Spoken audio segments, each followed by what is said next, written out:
Supreme court judgement మీరు చూశారు. అనేక మంది దాని గురించి మాట్లాడుతున్నారు. ఎస్సీ వర్గీకరణ గురించి, డివైడ్ అండ్ కాంకర్ రూల్ ని చివరిగా నరేంద్ర మోదీ గారు మందకృష్ణ మాదిగని కలిసిన తర్వాత ఏమైనా ఇన్ఫ్లుయెన్స్ తో ఇది వచ్చిందా, లేదా 7 జడ్జిల్లో 6 రూలింగ్ చేసి ఒకరెందుకు ఇంకొక విధంగా ఇంటర్ప్రిట్ చేశారు? అసలు ఎస్సీ వర్గీకరణ గురించి ఎంతమందికి తెలుసు? మాలా మాదిగల పెయిన్ నాకు తెలుసు, ఎందుకంటే నేను దళితుల అమ్మాయిని పెళ్లి చేసుకున్నాను కాబట్టి. వీళ్ళు డివైడ్ చేయడమే వాళ్ళ ఉద్దేశం.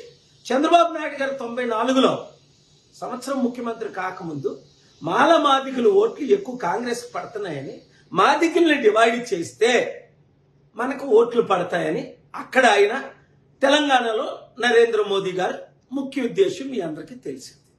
అసలు జాబ్స్ ఇచ్చినయే తక్కువ. ఎక్కడున్నాయి? 1000 మంది అప్లై చేస్తే ఒక్క జాబ్ ఉంది, 990 మంది నిరుద్యోగులు ఉన్నారు. అలాంటిది ఈక్వల్ గా జాబ్స్ ఉంటేనే కదా ఇవ్వడానికి. ఇది అంతా పొలిటికల్ గేమ్ అని గమనించిన రోజునే తెలుగు రాష్ట్రాల 60% ఉన్న బీసీ ముఖ్యమంత్రి అవుతాడు. 16% ఉన్న దళితులు, మైనారిటీస్, క్రిస్టియన్ ముస్లిం అందరూ కలిస్తేనే ఈ అవినీతి పాలన, కుల పాలన, కుటుంబ పాలన ఇట్లా మాట్లాడుతుంటే కొన్ని ఛానళ్ళు వేస్తున్నారు, కొందరు ఇట్లేదు. వేసిన వారందరినీ దేవుడు దీవించగాక మీరు మాత్రం ప్రతి ఒక్కరూ మనోనేత్రాలు తెరిచి అప్పులు చేసి దోచుకున్న ఈ రాజకీయ నాయకులకి మరల మద్దతు ఇస్తారా?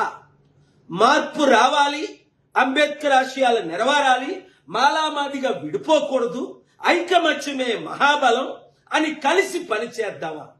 నిర్ణయం తీసుకోండి. ఈ వీడియో అందరికీ షేర్ చేయండి.